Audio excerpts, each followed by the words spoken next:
তলে তলে আপোষ হয়ে গেছে। আমেরিকার দিল্লিকে দরকার, দিল্লি আছে, আমরাও আছি। শেখ হাসিনা সবার সঙ্গে ভারসাম্য করে ফেলেছেন, আর কোনো চিন্তা নেই। বিএনপির সঙ্গে আপোষ হচ্ছে, আওয়ামী লীগের সঙ্গে নানা ধরনের কথা আমরা শুনতে পাচ্ছি। এদের হাত থেকে আমাদের দেশকে আমরা রক্ষা করবই করব, আর সেদিন খুব বেশি দূরে না। কাজে আপনারা সবাই ঐক্যবদ্ধ হন। মামলা হামলা দিয়ে সবাইকে ঘর ছাড়া বাড়ি ছাড়া, আর যারা একটু নেতৃত্বে ছিল তাদের উপর তো অত্যাচার চরম, তাই সে কথা মাথায় রাখবেন। ইনশাআল্লাহ জনতার জয় হবেই হবে, কারণ আমরা আমাদের শক্তি জনগণ, দেশ বিক্রি করি নাই, দেশের জনগণের পাশে আছি, জনগণের জন্যই কাজ করি। সে আমার আসার কোনো ইচ্ছা ছিল না, আমি জানতাম না যে আমাকে দেশ ছেড়ে আসতে হচ্ছে। আমি বলি ঠিক আছে, আমি চলে যাব, আমি টুঙ্গিপাড়া যাব, কিন্তু যাই না, এটা আমার ভাগ্য। তারপর বেঁচে আছি বলে তো আপনাদের সাথে কথা বলতে পারছি, খোঁজ নিতে পারছি। আর তাহলে 2007 সালে তো জোর করে দেশে ফিরেছিলাম, তারপরে তো কারাগারে বন্দি। তো সেরকমই থাকতো, তো অথবা আমাদের দুই বোনকে তো মেরেই ফেলবে, সেটাই প্ল্যান ছিল। তারপর আল্লাহ বাঁচিয়ে রেখেছে। আল্লাহ যখন বাঁচিয়ে রেখেছে, নিশ্চয়ই বাংলাদেশ আবার আপনারা ফিরে পাবেন, আবার বাংলাদেশ উন্নত হবে। আওয়ামী লীগ নিষিদ্ধ করেছে, আওয়ামী লীগ নিষিদ্ধ করবার কোনো অধিকার এই অবৈধ ক্ষমতা দখলকারীদের নাই।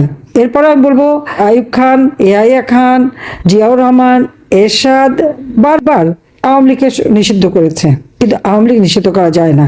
আমার বিরুদ্ধে এবং আওয়ামী লীগ অগণিত নেতা কর্মী, এমনকি আমাদের আওয়ামী পরিবারের কাউকে বাদ দিচ্ছে না। প্রত্যেকের বিরুদ্ধে মামলা হামলা দিয়ে সকলকে ঘরছাড়া করা, ব্যবসা প্রতিষ্ঠান থেকে শুরু করে সবকিছু লুটপাট করে নিয়ে যাওয়া, অর্থাৎ অর্থনৈতিকভাবে পঙ্গু করে দেওয়া, মামলা দিয়ে হয়রানি করা এবং হত্যা করা। এই ক্ষেত্রেই তারা শুধু পারদর্শিতা দেখাতে পারছে। আর যে দেশটাকে আমি অর্থনৈতিকভাবে উন্নত করেছিলাম, প্রত্যেক ঘরে ঘরে বিদ্যুৎ দিয়েছি।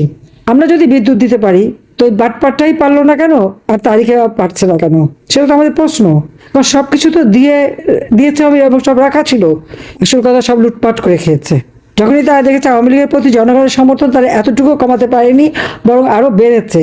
মিথ্যা অপবাদ দিয়ে যা করেছিল, কিন্তু তাদের দুঃশাসনে জনগণের আস্থা বিশ্বাস আরো বেশি আওয়ামী লীগের উপর এসেছে।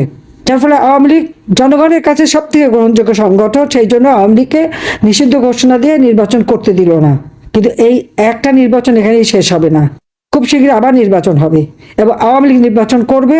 আওয়ামী লীগ যখনই নির্বাচন করবে, জনগণের ভোটেই আওয়ামী লীগ নির্বাচিত হবে। এবারে যে 12ই ফেব্রুয়ারি নির্বাচন, ওটা কি নির্বাচন হয়েছে নাকি? ওখানে তো 12ই ফেব্রুয়ারি নির্বাচন, তো 11ই ফেব্রুয়ারি সন্ধ্যার থেকে ভোট হয়ে গেছে। সান্ধ্য ভোটে জয়যুক্ত হলো তারেক।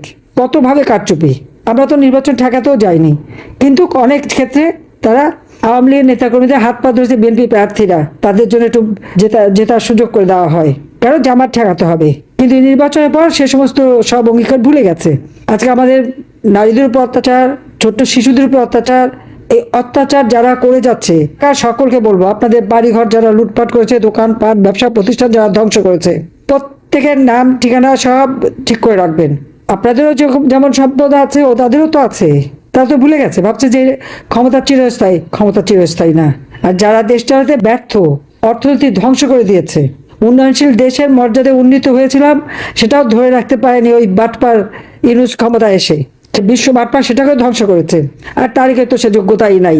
অর্থ বানানো, সন্ত্রাস করা, জঙ্গিদের মদত দেওয়া, লুটপাট করা এবং গ্রেনেড মারা, অস্ত্র চোরাকারবারি করা, দুর্নীতি করা, এটা এই দক্ষতা এই ক্ষেত্রে খুব দক্ষ, এতে কোনো সন্দেহ নাই। আর একজন তো বাটপার, গরিব মানুষের মোটা টাকা সুদ নিয়ে গরিবের অর্থ আত্মসাৎ করে খাওয়া, এ ব্যাপারে সে আর একজন পারদর্শী। তারা দেশকে কি দেবে? নিজের উদরপূর্তিতেই তো ব্যস্ত। এখন আওয়ামী লীগ এদেশের মানুষের ভাগ্য পরিবর্তন করেছে। ঘরে ঘরে বিদ্যুৎ দিয়েছে, চিকিৎসা সেবা জনগণের দোরগোড়ায় পৌঁছে দিয়েছে, কমিউনিটি ক্লিনিকের মাধ্যমে 30 প্রকারের ঔষধ দিয়েছি, ছাত্রছাত্রীদের বৃত্তি দিয়েছি, উপবৃত্তি দিয়েছি, গবেষণার ব্যবস্থা করে দিয়েছি, বিনামূল্যে বই দিয়েছি, প্রত্যেকটা ইউনিয়ন পর্যায় পর্যন্ত প্রাইমারি স্কুল নতুন বিল্ডিং করে উন্নত করে দিয়েছে, 560টা মসজিদ আমরা নিজের টাকায় করেছি, পদ্মা সেতু আমরা নিজের টাকায় করেছি, অবকাঠামোগত উন্নয়ন করে সারা বাংলাদেশের চেহারা উন্নত করে দিয়েছিলাম। যারা বাংলাদেশে আসতো, ঢাকায় আসতো, বলতো আমরা কোথায় এসেছি, এটা কি বাংলাদেশ, এটা কি ঢাকা? বাংলাদেশের ইউনিয়ন পর্যায় পর্যন্ত, গ্রাম পর্যায় পর্যন্ত রাস্তাঘাট আমরা উন্নতি করে দিয়েছি, খাদ্যের স্বয়ংসম্পূর্ণ করেছি, মানুষের কর্মসংস্থানের ব্যবস্থা করে দিয়েছি। কর্মসংস্থান ব্যাংক করে বিনা জামানতে আমাদের যুব সমাজ যাতে ঋণ নিতে পারে। ওরা ভয় ভীতি সৃষ্টি করে এবং এই মব সন্ত্রাস করে, মব সন্ত্রাস মানে এটা তো জামাত, বিএনপি, ইউনূস বাটপার ইউনূসের সন্ত্রাসী। এই সন্ত্রাস করে একটা ভীতির সৃষ্টি করে তারা রাজত্ব করতে চায়। ভয়কে জয় করে সকলে ঐক্যবদ্ধ হয়ে এর প্রতি কার করতে হবে, প্রতিবাদ করতে হবে। আজকে যে বিদ্যুৎ নাই, বিদ্যুতের দাবিতে প্রত্যেকটা এলাকায় মানববন্ধন এবং সাধারণ মানুষ, কৃষক, শ্রমিক সবাইকে নিয়েই কাজ করতে হবে। একটা পর ইন্ডাস্ট্রি বন্ধ, শ্রমিক লক্ষ লক্ষ শ্রমিক আছে বেকার, তারা কি করে খাবে? চুরি, ডাকাতি, রাহাজানি, খুন খারাপি এগুলি তো বেড়ে গেছে। এগুলিকে নিয়ন্ত্রণ করতে পারছে না, পারে মানুষের জীবনে নিরাপত্তা দিতে, না পারে পেটে ভাত দিতে, না পারে যুব সমাজকে চাকরি দিতে, না পারে শ্রমিকের কাজ দিতে, না পারে কৃষকদের সাহায্য করতে, কৃষকদের কৃষি উৎপাদনে সাহায্য করা বা তাদের উৎপাদিত পণ্যের ন্যায্য মূল্য দিতে পারে না। জিনিসপত্রের দাম বেড়ে সকলের ক্রয় ক্ষমতার বাইরে চলে গেছে, তাও নিয়ন্ত্রণ করতে পারে না। শুধু নিজেরা কোথায় কিভাবে কোন কমিশন খাবে, কোন টাকা পাবে, বিদ্যুৎ দিতে পারে না। বিদ্যুতের জন্য তেল, এলএনজি, কয়লা সেগুলি কিনতে পারে না, কিন্তু প্লেন কেনার চুক্তি করে যাতে কমিশনটা ভালো খেতে পারে। এটাই তো এদের চরিত্র। কাজে অমানিসার অন্ধকার ঢেকে দিয়েছে আমাদের দেশকে, কালো ঝড় মানুষের জীবনটা তছনছ করে দিয়েছে। আর এটা দুর্ভাগ্যের বিষয় যে মনুষ্য সৃষ্টি। দেশ বিক্রির মুচলেখা দিয়ে, যারা মিথ্যা অপবাদ দিয়ে আমাদেরকে ক্ষমতাচ্যুত করেছে, জনগণকে বিভ্রান্ত করেছে, আজকে তাদের চেহারা সারা বিশ্বের কাছে এবং বাংলাদেশের জনগণের কাছে উন্মোচিত হয়েছে। তাদের ওই চরমভাবে দেশকে যারা ক্ষতিগ্রস্ত করে এবং দেশের মানুষকে অবহেলা করে, দেশের মানুষের রক্ত চুষে পয়সা বানিয়ে সেই টাকা এবং বিদেশিদের টাকা দিয়ে দেশের অর্থনীতি ধ্বংস, সামাজিক নিরাপত্তা ধ্বংস, দেশের মানুষের জীবনের নিরাপত্তা যারা কেড়ে নিয়েছে, যত জঙ্গি, সন্ত্রাসী, খুনি তাদেরকে কারাগার থেকে মুক্ত করেছে। আর আমাদের অগণিত আওয়ামী লীগ নেতাকর্মী তাদেরকে গ্রেপ্তার করে তাদের উপর অমানবিক অত্যাচার, নির্যাতন চালাচ্ছে। আজকে হাম হয়ে শিশু মারা গেল, সময় মতো তাদের টিকা দিল না। এই টিকার সব ব্যবস্থা আমি করে গেছি। ইউনিসেফের সাথে আমাদের চুক্তি, গাভীর সাথে আমাদের চুক্তি, আমরা তাদের কাছ থেকে সাপ্লাই নিয়ে আসি। ইউনিসেফ চিঠি দিয়েছে সেই বিশ্ব বাটপার ইউনুসকে, সে সেদিকে দৃষ্টিও দেয়নি। সেখান থেকে ভ্যাকসিন নেবে না, টেন্ডারে কিনবে। সেই কারণে টেন্ডারে কেনা তো কমিশন খেতে পারবে, পয়সা খেতে পারবে। আবার ইউনিসেফের সেই ডাস্টবিন শ্রমিক বলে যে ইউনিসেফ নাকি তাদের টাকা বেড়ে খাবে, সেই ভয় নাকি দেয়নি। এটা একটা কথা হলো? এরা নিজেদের যত দোষগুলো অন্যের উপরে চাপায়, এটা ওদের চরিত্র। আজকে সারা দেশের কি অবস্থা? আমি প্রত্যেক ঘরে বিদ্যুৎ দিয়েছি, আজকে বিদ্যুৎ নেই, গ্যাস নেই, কৃষক সার পায় না, প্রত্যেকটা জিনিসের দাম বেড়ে গেছে, সব নাকি খুব সস্তায় খাওয়াবে। আর এই যে শত শত শিশু টিকার অভাবে মারা গেল, তাদের সময় মতো টিকা দেওয়া হলো না, মায়ের কোল খালি হলো। এর জবাব তো ইউনূসকে দিতে হবে, তার উপদেষ্টা নূরজাহানকে দিতে হবে, এবং তারেক রহমান যে ক্ষমতা এসেছে তাকেও দিতে হবে। এই কারণে একজন ক্ষমতা আসলে একটা দেশের মানুষের কি প্রয়োজন হয়, কি কাজ করতে হয়, বা নারী, শিশু, আবার বৃদ্ধ বনিতা তাদের কি লাগে সেটা তার জানা উচিত। এরা কিছুই জানে না, শুধু টাকা বানাতে পারে, জুয়া খেলতে পারে, মানুষের জীবন নিয়ে জুয়া খেলে, এটাই তারা জানে, আর কিছুই তারা জানে না। এটাই সব থেকে দুঃখের। আওয়ামী লীগ যখন ক্ষমতায় থাকে মানুষের প্রত্যেকটা অধিকার নিশ্চিত করে, দল মত নির্বিশেষে। আমি যখন প্রধানমন্ত্রী ছিলাম, আমি যত কাজ করেছি, সে বয়স্ক ভাতা, বিধবা ভাতা, 2,62,00,000 কৃষককে আমি যে কৃষি উপকরণ কার্ড দিয়েছি, 1 কোটি পরিবারকে আমি পারিবারিক কার্ড দিয়েছি, এই যে বয়স্ক ভাতা, বিধবা ভাতা যা আমি দিয়েছি, আমি তো কোনো দল দেখতে যাইনি, মানুষের চাহিদা অনুযায়ী মানুষকে দিয়েছি। সে আমাকে ভোট দিক আর না দিক, আমি যখন প্রধানমন্ত্রী হয়েছি আমার দায়িত্ব সকলের, আমি সেইভাবেই নিয়েছি। এই বাংলাদেশের মানুষের জন্য আমার বাবা সারাটা জীবন সংগ্রাম করেছেন, তাদের অন্ন, বস্ত্র, বাসস্থান, চিকিৎসা, শিক্ষা নিশ্চিত করবার জন্য, একটা সুন্দর জীবন দেওয়ার জন্য। এই খুনে ধরা সমাজ ভেঙে নতুন সমাজ গড়ে তুলে বাঙালি জাতিকে বিশ্বের দরবারে মাথা উঁচু করে চলার সুযোগ তিনি করে দিয়েছেন। তিনি চেয়েছিলেন যে বাংলাদেশের মানুষ আর উন্নত জীবন পাবে, পেট ভরে খেতে পাবে, সুন্দরভাবে বাঁচতে পারবে। আর সেই লক্ষ্য সামনে নিয়ে, দুঃখী মানুষের মুখে হাসি ফোটাবার লক্ষ্য সামনে নিয়ে সারাটা জীবন জেল জুলুম অত্যাচার সহ্য করে তিনি এদের স্বাধীন করে দিলেন। যুদ্ধ বিধ্বস্ত দেশ গড়ে তুলে বাংলাদেশকে স্বল্পোন্নত দেশে উন্নীত করে গেলেন। আর তখনই আঘাত আসলো 1975 সালের 15ই আগস্ট। আমার বাবা, মা, ভাই, 2 ভাইয়ের স্ত্রী, আমার একমাত্র চাচা, ফুপা, ফুফাতো ভাই বোন, আত্মীয় স্বজন কাউকে ছাড়লো না। 3টে বাড়ি আক্রমণ করে, এবং সেই সাথে আমার বাবার মিলিটারি সেক্রেটারি বা পুলিশ অফিসার সহ 18 জন সদস্যকে নির্মমভাবে হত্যা করলো। সেই খুনিদের বিচার হবে না বলে দায় মুক্তিও দেওয়া হলো। আর দায় মুক্তি দিয়েছিল কে? সেই মোস্তাক এবং জিয়া এসে সেটা আইনে পরিণত করলো, এবং এই খুনিদেরকে বিভিন্ন দূতাবাসের চাকরি দিয়ে পুরস্কৃত করলো। যুদ্ধ অপরাধীদের বিচার জাতিপিতা শুরু করেছিলেন, সেটা বন্ধ করে দিয়ে সকল অপরাধী 11,000 বন্দী ছিল তাদেরকে ছেড়ে দিয়ে মন্ত্রী, উপদেষ্টা, নানা পদে তাদেরকে সম্মান দেখালো। এবং তার স্ত্রী খালেদা জিয়া একই কাজ করলো। জাতির পিতার খুনি তাদেরকে জনগণের ভোট চুরি করে পার্লামেন্টে বসালো লিডার অব দ্য অপোজিশনের সিটে। এমনকি সাজাপ্রাপ্ত আসামি তারও চাকরি ফেরত দিয়ে প্রমোশন দিল। আর যে মারা গেছে মৃত্যু হবার পরেও তাকে আবার মানে তার চাকরি ফেরত দেয়, সবকিছু ফেরত দেয়। খুনিদের লালন পালন, খুনিদের করে, এটাই ওদের চরিত্র। এটা যাদের চরিত্র সেটা নিশ্চয়ই এখন আপনারা টের পাচ্ছেন। যারা শিশু হত্যার পর এই যে টিকা দিতে পারলো না, শিশু হত্যা হলো, তা বলে তাদের কোনো লজ্জা নেই। বরং স্বাস্থ্যমন্ত্রী প্রথমেই মিথ্যা কথা বললো, 8 বছর নাকি আওয়ামী লীগ কোনো টিকা দেয় নাই।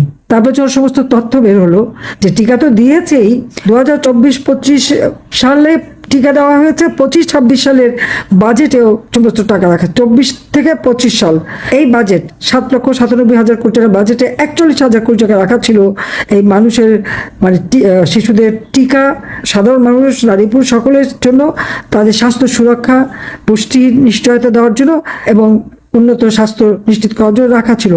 টাকা দেওয়া ছিল, কেন কেনা হয়নি তার জবাব তাকে দিতে হবে। এই শিশু হত্যার দায় ওই বিশ্ব বাটপার ইউনূস, তার উপদেষ্টা, এদেরকে নিতে হবে। কিন্তু এই হামের টিকা না দেওয়ার জন্য যে শিশুরা মারা গেল তার জবাব কেন দেবে না? তার জবাব তো তারা দিচ্ছে না। তাই এটা নিয়ে একটা মানে হাস্যকর ব্যবস্থা করে ফেলেছে। মানে এদের ভিতরে আপনারা খালি দেখেন যে এদের ভিতরে কোনো মনুষ্যত্ব বোধ নাই। নইলে আজকে সারা বাংলাদেশে মুক্তিযোদ্ধাদের উপর হামলা, আওয়ামী লীগ করে দেখে আওয়ামী লীগের নেতা কর্মী সকলের উপর হামলা, ঘর বাড়ি, ব্যবসা প্রতিষ্ঠান, দোকানপাট কিচ্ছু রাখেনি।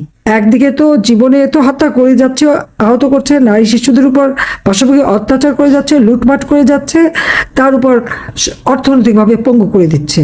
আওয়ামী লীগ ব্যান করে, আওয়ামী লীগ ব্যান করার অধিকার তো তাদের নাই। আওয়ামী লীগ জনগণের ভোটে নির্বাচিত, আর এরা হলো অবৈধভাবে ক্ষমতা দখলকারী। 12ই ফেব্রুয়ারি নির্বাচন, এই নির্বাচন কি? এই নির্বাচন তো ছিল একটা খেলা। এই নির্বাচন আমরা দেখছি কি, 12 তারিখের নির্বাচন 11 তারিখ সন্ধ্যায় হয়ে গেছে। 11 তারিখ সন্ধ্যা নির্বাচন শেষ, সামনে ভোটে জিতে বসে আছে। এই তো সেই নির্বাচন। কাজে এদের হাত থেকে আমাদের দেশকে রক্ষা করতে হবে। গুম হত্যা তো করে যাচ্ছে এখন। আমার 10,000 নেতা কর্মী আজকে নিখোঁজ, ঘর নাই, বাড়ি নাই, কিচ্ছু নাই, লাশ সেখানে, পুকুরে লাশ, নদীতে লাশ, এমনকি নেতার মায়ের লাশ পর্যন্ত পুকুরে পাওয়া গেছে। 32 নম্বরে আগুন দিয়ে পোড়ালো, একবার না, তারপর আবার বুলডোজার দিয়ে ভাঙলো। যখন আগুন দিয়ে পোড়ালো, 3-3টা লাশ পড়ে আছে রাস্তায়। সত্য মিথ্যা পরের কথা, তিনি যেটা বলছেন আমি সেটা বলছি।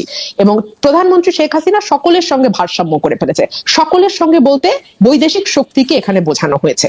অর্থাৎ তাদের পায়ের নিচে যেই বেইসটা বা মাটিটা, সেটা হচ্ছে বিদেশি শক্তি, দেশের মানুষ নয়। 1, 2 হচ্ছে জনাব ওবায়দুল কাদেরের রাজনীতির বয়স 50-এর উপরে, যদি আমি ভুল না করি, 60-65ও হতে পারে, মানে জানি না, অনেক বয়স ওনার রাজনীতির।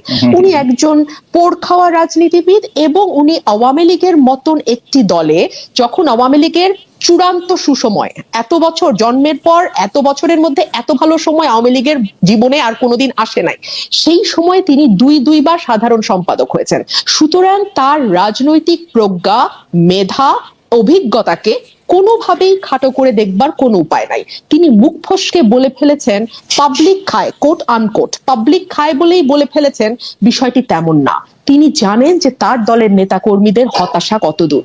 তিনি জানেন ভিসা নীতি বলেন, স্যাংশন বলেন, এটাকে আমরা তুড়ি মেরে প্রধানমন্ত্রী উড়িয়ে দেওয়ার যতই চেষ্টা করুন না কেন, ওনার দলের কর্মীরা ভীত, সন্ত্রস্ত, এবং যেই কর্মীদের কথা হাবিবে মিল্লাত ভাই বলছেন, সেই কর্মীরা তো আছেই আছে, সেই সঙ্গে তাদের যারা নির্দেশদাতা, যাদের প্রশ্রয়ে, আশ্রয় এবং সরাসরি সহযোগিতায়, প্রত্যক্ষ এবং পরোক্ষ সহযোগিতায় ভোট ডাকাতিটা সম্পন্ন হয়, সেই নির্দেশদাতাদের অবস্থা সত্যি শোচনীয়। যে কারণে প্রধানমন্ত্রী আমলা বা প্রশাসনের কর্মকর্তাদের সঙ্গে যখন ভিসা নীতির পর প্রথম বৈঠক করেন, তিনি তাদের সাহস দেবার জন্য বলেছিলেন, সকলের মুখ এত গোমরা কেন, একটু হাসি খুশি থাকবেন, ভিসা নীতি হয়েছে তো কি হয়েছে। অর্থাৎ প্রধানমন্ত্রীও জানেন যে যারা আমলা বা প্রশাসনে আছেন তাদের মানে অনেকেরই ভয়ে ধরে গেছে। এবং গণমাধ্যমে এসছে যে কতজন আমলার কতজন সন্তান বিদেশে থাকে, এটা তো আসলে একটা সংখ্যা, একটা প্রিন্ট মিডিয়ার আসা একটা সংখ্যা।